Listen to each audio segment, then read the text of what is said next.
من واقع عملي في اللجنه الاخلاقيه هناك جاءنا يعني وايضا في اللجنه العلميه جاءنا من احد الباحثين يقول كان عندي بحث جيني we recruited تم يعني توظيف بعض الريسيرش سبجكتس. كانت الكيس عباره عن طفل عمره 13 سنه شلل كامل عند الطفله. الاب والام متوسطين داخل ما يعيشوا في الرياض يجوا من Of course, yeah, I was instructed to be in Arabic. Anyway, okay. So the case is, again, it is 13 years old, invited or recruited to be part of a clinical, not a clinical research, genetic research. And the circumstances was she's extremely ill, she's crippled, the prognosis is nowhere, actually it's very bad prognosis, life expectancy not more than 25 years, so the point is, after the recruiting, they discovered by accident that the girl is not the biological daughter of the father. So with this bump, the researcher came to us asking, what should I do? Now the situation, there is more complicated situation, more complication into the situation where actually the father decided, he thought that it is his part of the family that's to be blamed because he had this relative who died early because of genetic disease. So he decided with the wife that they don't want any more children because they had suffered enough. So with the fact that the daughter is not his daughter, what should someone or what should we ought to act in this situation? Who would, if you are in my place, who would tell the father that he has a problem in his genealogy with his daughter? Yeah, and will you tell him? Will you tell him? Huh? Will you to me? That usually researchers leave actually the hard work to the eye of the researchers. Actually, what happened is there was about 6 or 7 meetings. We couldn't decide about it. It was like 50-50. Some people said, well, it is the right for the father to know. Now he's compromising his right to have children, and he has all the right to decide if he wants to be part of the caregiving to this newcomer or to this actually extremely handicapped person. And other people were thinking that, well, we didn't have the right to have this information to start with. So how could us infringe on the setup that they have, the agreement that they have, based on information that we didn't see, and there was no problem. How could we steal something that is not even there? So the question, and another arm of the debate was, of course, if you leak this kind of information to such in such culture, in our culture, it's extremely dangerous. It has actually a life-threatening situation sometimes. It most likely the mother is going to be killed. Or, if it's not going to be killed, she's going to be stigmatized for life. Her daughters or her sisters won't get married. Parents will be compromised in one way or other. So it is both decisions are bad. There is no good outcome out of both decisions. Actually, there is a paper, I wrote a paper on it, it's published now, I think February, a few months ago. You can find it now. The final verdict, actually, after we were extremely divided about it. We couldn't reach an agreement, and every time it's a tie. It's 50-50. Some want to say, and some didn't want to say. So the principal investigator researcher had to go to one of the religious leaders, asking, this is the situation, what should we do? And at that time, I think it was a Sheikh bin Baz, he was extremely furious with the researcher. He was, how could you first find this, how could you infringe on such people's privacy? You don't have the right, this is to start with. As accidentally as it is, you already have it. You already have it now, so what should you do? You should just ignore what you have. You have to make everybody sign, actually he said swear, not to tell, so we made them sign a confidentiality agreement that this information should never be leaked. So the final verdict is not to tell. Is it the right verdict? Allah, and it was ijtihad from al-Sheikh, and we all agree that it could be the least harm at this point. Now this was an eye-opener in a way or other, because we don't have a written documents, written guidelines, written policies and procedures to help us regard these things, to help us regulate these things. So that was actually the main reason why we started to think that, well, we have an arm we need to think about, and that was the start. So in this talk, actually, I will first look at why should we care? I will ask the question, why should we care about ethics? What is ethics?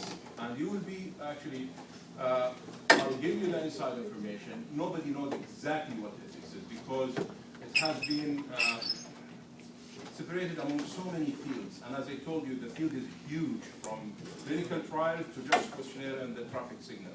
So it is not one specific arm of knowledge. There is many people, too many stakeholders in the same area.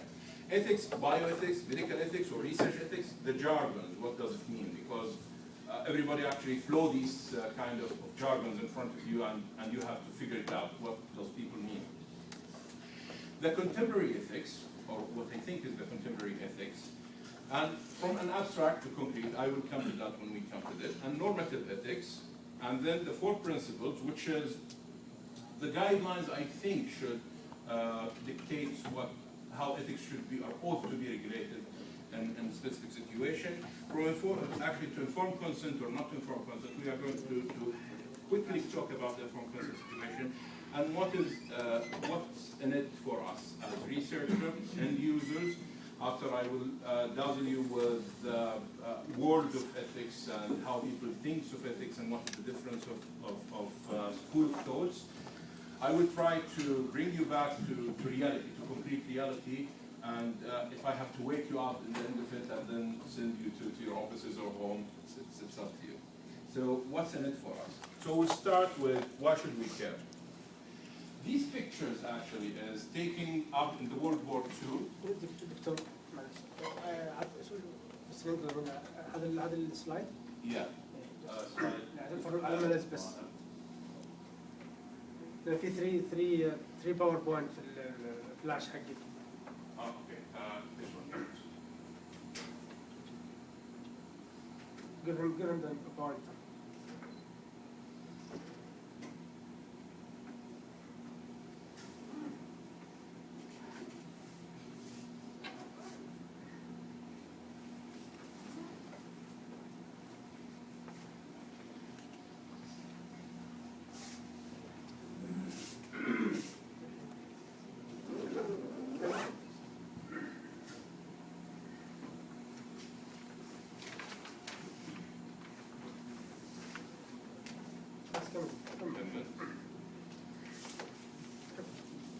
Okay, these pictures are actually taken from after the World War II.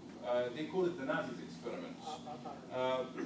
In a good heart, the German Reich was thinking to motivate or to help medically their students, their soldiers. They have faced, or they faced actually few medical problems with the soldier and the field, the actual field. So, of course, it was a dark era, I would call it, and there was no guideline of research.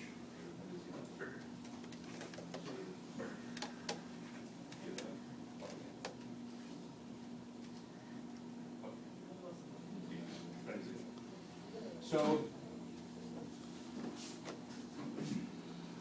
what they did to solve this problem, they recruited the prisoners of war. Wherever they have prisoners of war, they recruited them as research subjects. So what they have done, for example, the German army was defeated by the cold weather in Siberia. So they know that they have problem with the cold weather with their soldiers, so they have to protect them in one way or other. So what they did, they used to bring the prisoner of war, put him in a cold situation, in a freezer, or drop him in a very cold situation, and then watch him fade away, literally. Watch him die. And then while he's dying, they record the vital. Okay, this goes first, this goes first. If we wanted to be more, to provide health advice to the people, cover the head or cover the arm, or what should we do? So they killed more than 200 patients just to come with the conclusion that it's better to cover the head, not the arm. So the head is the most important bit. However, what the time duration to cover, and what if it wasn't covered. All of these kind of answers happen by subjecting, actually exploiting human being who is actually being prisoners of war. So the world was, and there was actually medications, medical trials, and there was more horrifying, more horrible. They had another problem, and we didn't know how to deal with both. Okay. Just this one only. I ignore this? Yes. Okay, so please don't look here. Another problem was aviary or air travel or air flights was in its infancy. So they had a problem with their pilots crashes and die. They're a very valuable asset for them. So what they wanted to do is to protect those pilots by the best means. So they put some prisoners of war in an airplane destined to crash. And when it crashes, they run to the situation and see what's broken, how is he going to die, what should be protected first, and they alter the situation, put a huda or put a helmet or an arm protection, leg protection, whatever, and then they do it again and again and again. So it was a very horrible. The world was shocked when the war was over. And there was the Nazis, they call it Nuremberg trials. In Nuremberg trial, and this is the most dangerous bit, they couldn't convict those researchers that they're doing something wrong. And they were saying that, well, we didn't do anything wrong. Everybody's doing that. So it was an internationally eye-opener to everyone that, well, we have to regulate something about research. We have to stop and strongly and say, well, stop here. This is not the right way to deal with research. So this is why actually should we care, because the line between right and wrong is sometimes very, very fading. It's not very clear. This is a very clear case. Sometimes, for example, telling or not telling. It's a very thin red line that easily to be missed. So if you have a rigorous system that tells you that this is the right way of dealing with such situation, it will be much easier and more ethical in terms of. So the other thing, if I want to say why should we care about ethics, if I'm in a situation to teach why it's important to know the border between right and wrong, what makes me lead an ethical research. It's not only a scientific integrity. Most of the people actually think that ethics is about scientific integrity. It's not about that. It's the welfare of your subject, whatever your subject is. Sometimes animal ethics, by the way. So it is the welfare of your subject, whatever your subject is. Or maybe it's just a publication etiquette, because another researchers, another arm of researchers thinks that bioethics or research ethics or medical ethics is just for me to publish. And I face this actually on a day-to-day basis. Most of the researchers who feel irritated from the bioethics guideline is it's complicated. We have to go through these kind of. It's just I just need the approval to research. It is the new form of imperialism. You are bringing all these guidelines from abroad after they finished all what they finished and they said everything that they want to say in research. They are sending these guidelines to cripple us not to do research. So we face this as well. So now what's ethics? This is a few actually definitions of what ethics is. It is the generic term covering several different ways of understanding and examining a moral life. I have actually comments on this specific definition because it's define ethics with morality. So they ought to define what morality is. Another definition, a branch of philosophy concerned with moral principles and values. This is from Oxford Dictionary of Sociology. Another easier kind of dictionary, online dictionary, moral principles that govern the person's behavior or the conducting of an activity.